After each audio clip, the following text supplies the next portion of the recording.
Al Jazeera জানিয়েছে, চীন যুক্তরাষ্ট্রের কোম্পানি বোয়িংয়ের ২০০টি বিমান কিনতে রাজি হয়েছে বলে জানিয়েছেন মার্কিন প্রেসিডেন্ট ডোনাল্ড ট্রাম্প। ভবিষ্যতে এই অর্ডার বেড়ে সর্বোচ্চ ৭৫০-এ দাঁড়াতে পারে বলেও জানান তিনি। এসব বিমানে থাকবে জিই এরোস্পেসের ইঞ্জিন। স্থানীয় সময় শুক্রবার ১৫ মে এয়ারফোর্স ওয়ানে সাংবাদিকদের সঙ্গে আলাপকালে ট্রাম্প এসব কথা বলেন। তিনি বলেন, চুক্তিতে প্রায় ২০০টি বিমান রয়েছে। এগুলো ভালো কাজ করলে অর্ডার ৭৫০টি পর্যন্ত যেতে পারে। তবে কোন ধরনের বিমান কেনা হবে কিংবা কবে সরবরাহ দেওয়া হবে এ বিষয়ে তাৎক্ষণিকভাবে বিস্তারিত কিছু জানা যায়নি। চীনা সরকার বা বোয়িং কোনো পক্ষই এখনো আনুষ্ঠানিকভাবে এই চুক্তির বিষয়টি নিশ্চিত করেনি। তবে চুক্তিটি বাস্তবায়িত হলে তা বোয়িংয়ের জন্য বড় সাফল্য হিসেবে বিবেচিত হবে, কারণ বেইজিং ও ওয়াশিংটনের বাণিজ্য উত্তেজনার কারণে সাম্প্রতিক বছরগুলোতে চীনের বাজারে অনেকটাই পিছিয়ে পড়েছিল মার্কিন এই বিমান নির্মাতা প্রতিষ্ঠানটি।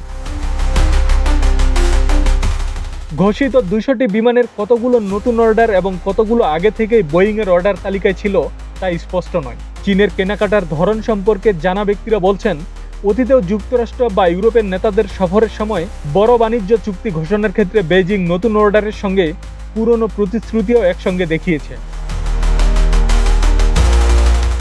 বিশ্লেষকদের মতে, এত বড় অর্ডার চীনের দ্রুত বাড়তে থাকা বিমান পরিবহন খাতের সক্ষমতা বাড়াতে সহায়তা করবে।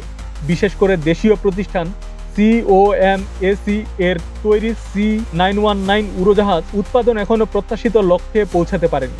এছাড়া এই চুক্তি বোয়িংকে ইউরোপীয় প্রতিদ্বন্দ্বী এয়ারবাসের সঙ্গে ব্যবধান কমাতেও সাহায্য করবে। সাম্প্রতিক বছরগুলোতে চীনের বাজারে এয়ারবাস অনেক এগিয়ে গেছে। বিমান খাত ভিত্তিক গবেষণা প্রতিষ্ঠান আইবি এর হিসাব অনুযায়ী যদি অর্ডারের ৮০% ম্যাক্স সিরিজের বিমান হয়, তাহলে এই ২০০টি বিমান অর্ডারের সম্ভাব্য মূল্য হতে পারে ১৭ থেকে ১৯ বিলিয়ন মার্কিন ডলার। আব্দুস সালাম, প্রজন্ম ২৪।